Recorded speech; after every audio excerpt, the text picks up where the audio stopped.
Hi guys, my name is Joe Valdez. Today I'm going to teach you how to butcher a strip loin that I picked up from my local butcher. This is a choice strip loin. Okay, it comes from the short rib on the back, right behind the rib cage of a cow. These create New York steaks. Okay, this is actually technically a roast, but most restaurants will use these as steaks. One of my girlfriend's favorite cuts, one of my favorite cuts. So let's get started. All right, guys, before we get started here on the strip loin, I just want to take a quick second to talk about safety whenever we're butchering anything, or actually, in fact, cutting anything on our cutting boards. As you'll see, I have a damp cloth underneath. It's just a little microfiber towel that I have. These help keep the cutting board sturdy. Okay, now if you have a cutting board and it's slipping around and you decide to cut some vegetables or cut some steak and that cutting board slips, you can slip and actually cut your finger. So it's always important to have a nice stable work area. This is a plastic cutting board. I would highly recommend to never use a glass cutting board.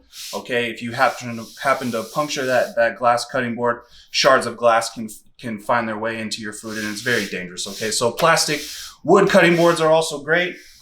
They are a little bit harder to sanitize and a little bit harder to clean. So I always recommend these plastic ones.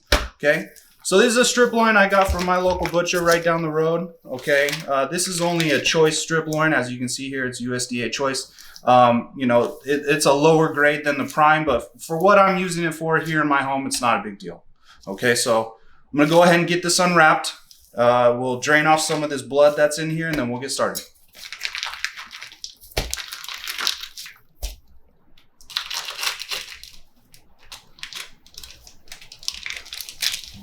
All right, guys, so we have our strip loin. It's unwrapped. I drained off some of this blood. From time to time, if you do find a big piece of meat with some fat on it, what you'll find is some of these blue ink marks. Now, these are food grade ink. It's okay to ingest these. In fact, once you cook them off, they will essentially disappear.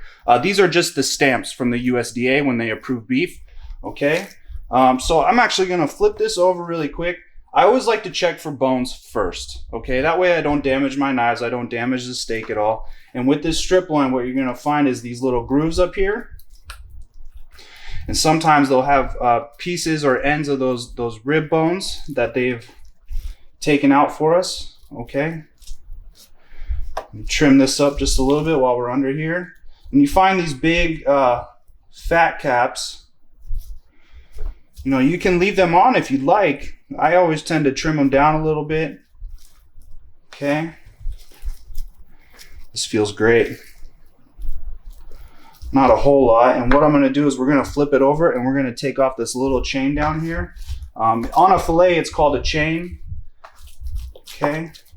And you see where it kind of sticks out. And all I really want to do is I want to take that off so that the steaks are all even. Okay. That way they all cook evenly. And then when we divide this up, portion it out, it looks nice and clean, okay? So we're gonna take off some of this fat. To start, I'm gonna take off this little chain right here. Make sure. So I don't wanna go too much into this part, but I'm definitely gonna start up here and take a good portion of that out.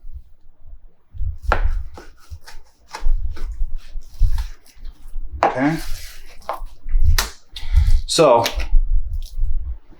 this is actually not technically called a chain on a strip loin, but this is just a nice fat cap right there, okay? And we'll clean this up in a little bit, get it part of our scraps. And shortly after this, I will show you how to grind some meat. All right, so now I'm just gonna trim away some of this fat. Traditional New York strips actually have a nice layer right there. I'm just gonna take a little bit of this off, especially in the thicker areas. Okay, and it's always important to work with sharp knives. I know I mentioned to you guys before about sharpening your knives. Okay, the sharper the knife is, the easier your work will be, especially when butchering meat. Okay, you notice how my hand is away and I'm still stabilizing the strip loin and just gently pushing.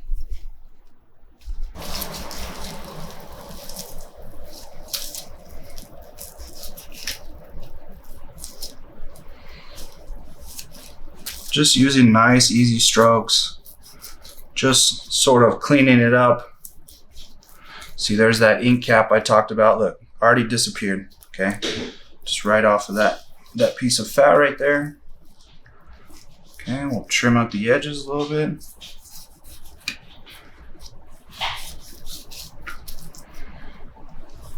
Now, there's no method to the madness of taking some of this fat off. Just need to be careful, making sure that you're using a very, very sharp knife.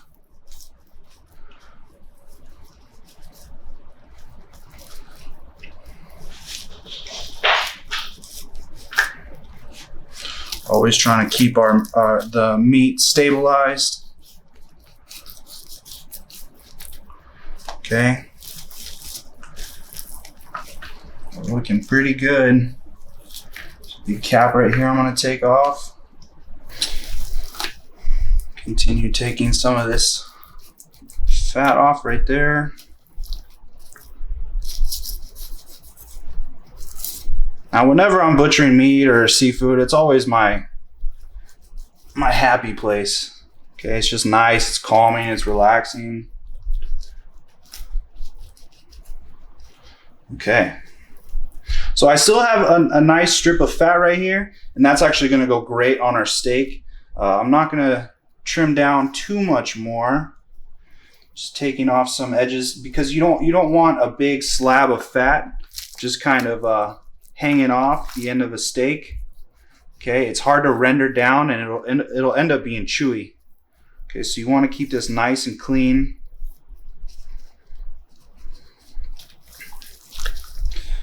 And what we can do with that fat is, if you have purchased ground beef that is on the lower of the fat end, maybe a 90-10 or even an 80-20, depending on how much flavor you truly like in your ground beef, you can grind some of this up too.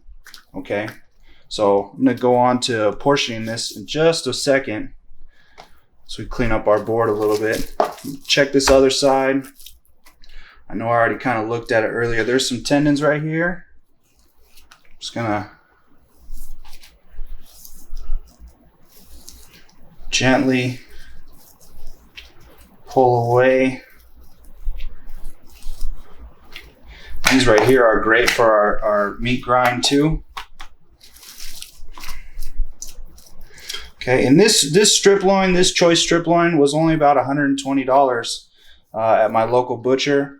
You know, if you have the knowledge to actually do this yourself, if you think about it, I'm probably gonna get maybe 8 or 9 steaks out of this, and some scrap that will go with our ground beef that we have.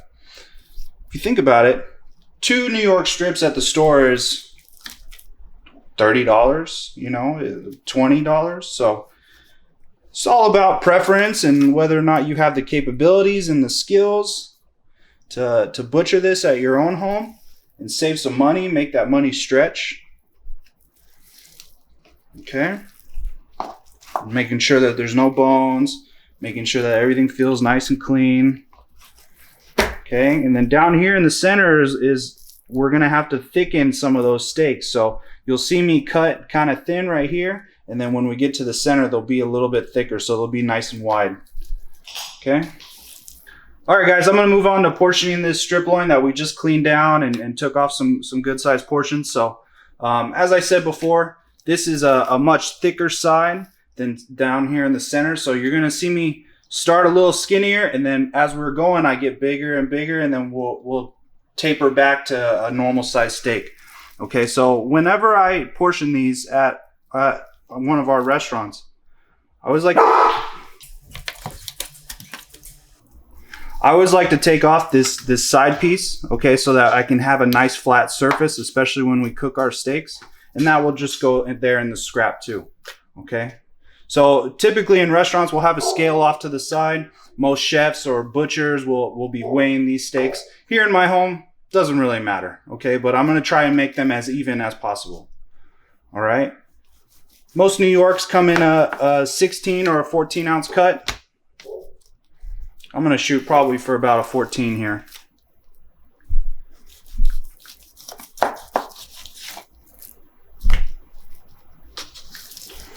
Okay.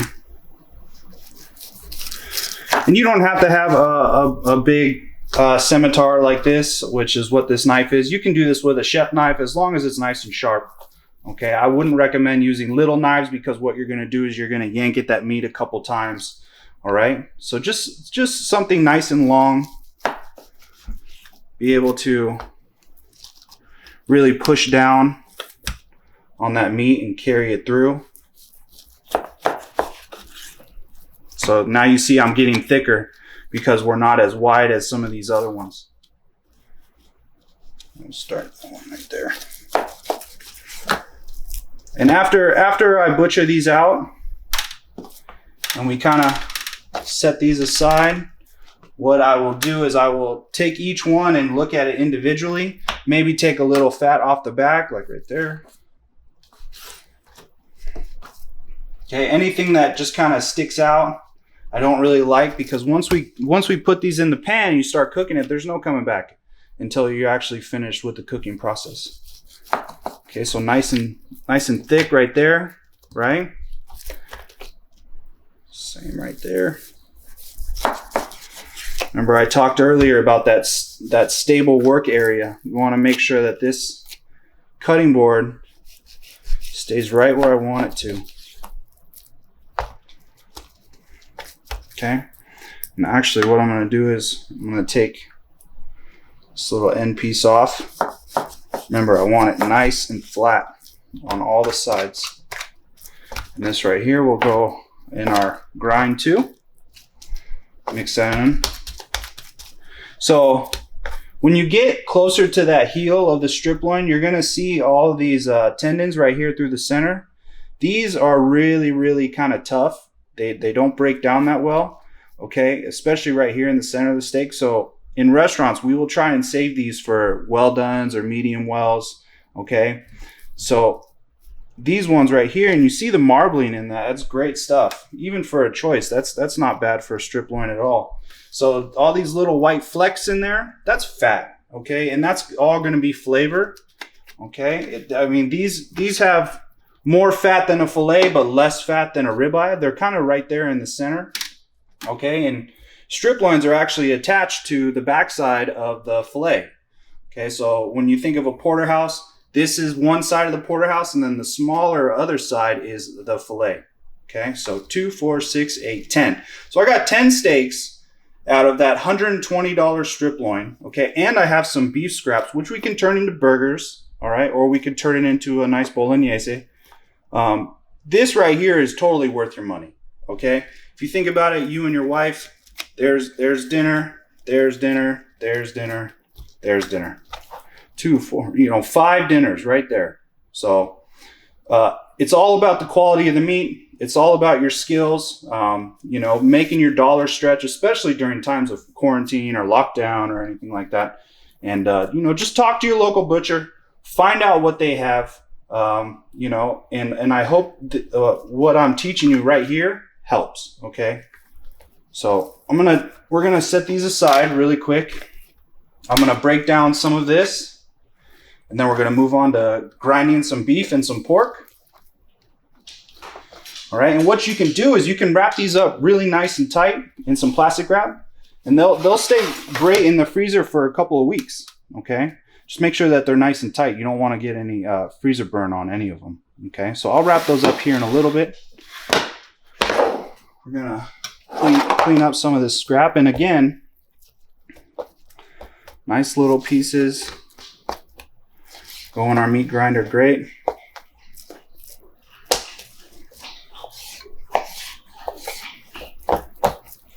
And all this added fat I'm gonna throw in too.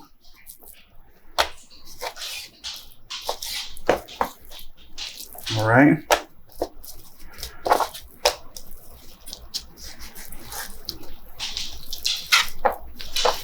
Actually, I don't want that backside. That's a little much. Okay, and you can always feel it. You can always feel how tough it is, how tough some of that fat is.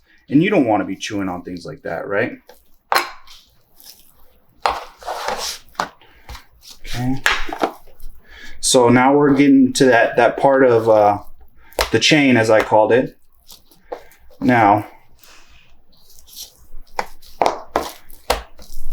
just gonna go ahead and slip under that nice piece of fat that's right there. Kind of take it off. That's a great piece right there. It's gonna go great. So a little too much fat for me right there. Just gonna set that off to the side. Try and get some of these little divots out. It's almost a solid chunk of fat.